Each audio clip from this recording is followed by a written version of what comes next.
You meet someone who makes absolutely no logical sense. They don't fit your usual type. They fail every test on your carefully constructed list of what a partner should be. Yet instead of walking away, you experience a hazy, disorienting moment of awareness. The unconscious sends a signal so quiet and sharp, it's impossible to ignore. Pay attention. This person matters.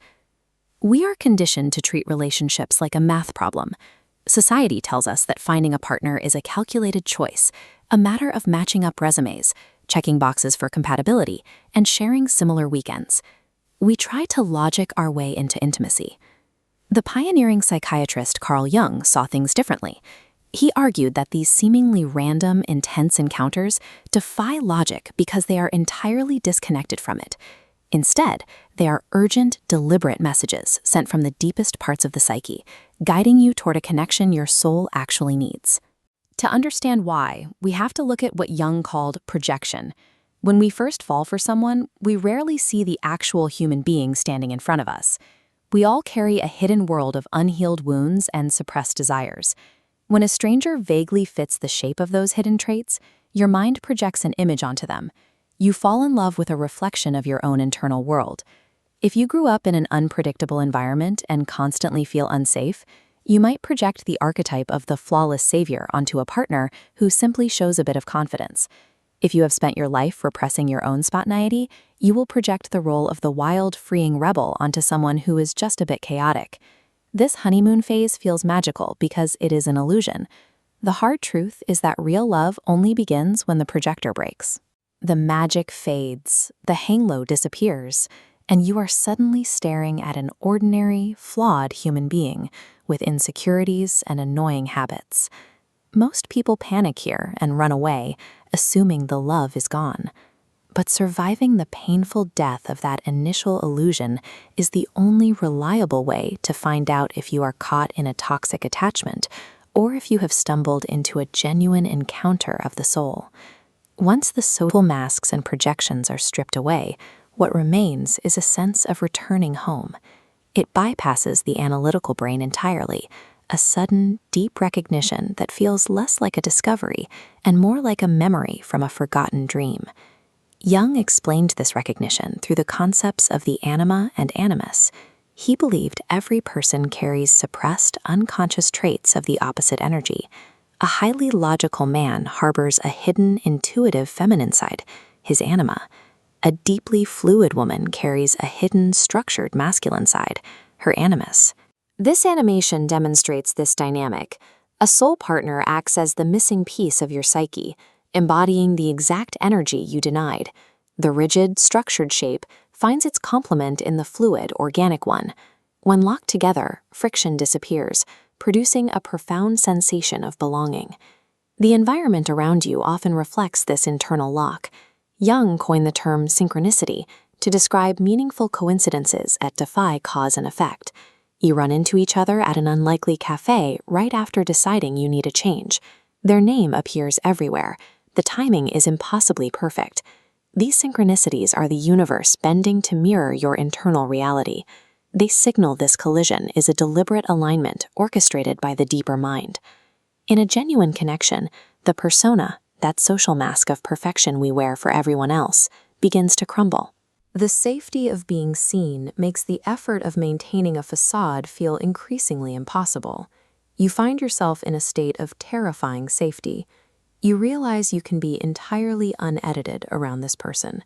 You can be ugly, messy, weak, and broken, and you do not have to perform or achieve anything to earn your place in the room. But that absolute safety comes with a heavy cost. The moment you let your guard down, you immediately awaken the shadow. This is the psychological basement where you store your deepest insecurities, your unworthiness, and your rage. Your partner doesn't even have to try to upset you.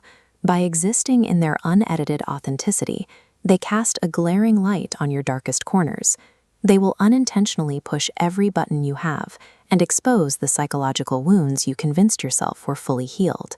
The sudden urge to run away during this phase is overwhelming, but the friction is necessary. They are dragging your darkness into the conscious light so you can finally confront it and grow. This brings us to a crucial distinction. We have to separate a relationship that triggers healthy shadow work from one that is genuinely toxic. Psychologists call the toxic alternative limerence.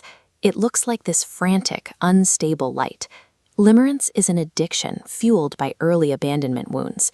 It is characterized by devastating lows, constant anxiety, and a manic cycle of running and chasing that slowly drains the life out of you. True Jungian love looks like this schematic. It operates on the conservation of energy. It is a closed-loop system that creates more energy than it consumes. Even during conflict, their proximity acts as a battery, leaving you with a grounding hum of vitality. This is your ultimate diagnostic tool. Anxious, false love shrinks your world and operates as a parasite on your energy. True love acts as an expansive battery for your life. This connection forces a level of authenticity that eventually spills over into the rest of your life. When you are forced to be your real self at home, you stop being able to tolerate a false self at work or within superficial friendships. This love acts as a catalyst, making it impossible to continue living a script written by someone else. Notice how these lines move in this diagram. The goal of a true connection is never to merge inward and collapse into a single codependent identity. Jung's ultimate goal for human life was individuation, the process of becoming your distinct, fiercely independent, whole self. Destined partners walk parallel paths. They look outward in the exact same direction, driven by a shared purpose, whether that is healing, creating, or exploring. They provide the wind beneath each other's wings, demanding that both reach their highest potential. Jung proposed that we are whole universes unto ourselves, rather than halves searching for a match. The goal of love is to discover that internal wholeness, not to fill a void with another person. Before you can build a lasting connection with another person, you must complete the alchemical marriage. This is the internal union between your conscious mind and your own unconscious shadow. You must learn to accept and integrate the darkest, messiest parts of yourself. If you hate your own darkness, you will punish your partner when they reflect it back to you. So turn inward. Do the shadow work first. When you stop broadcasting neediness and learn to sit comfortably with your own flaws, you stop attracting rescue missions. You start attracting a meeting of equals.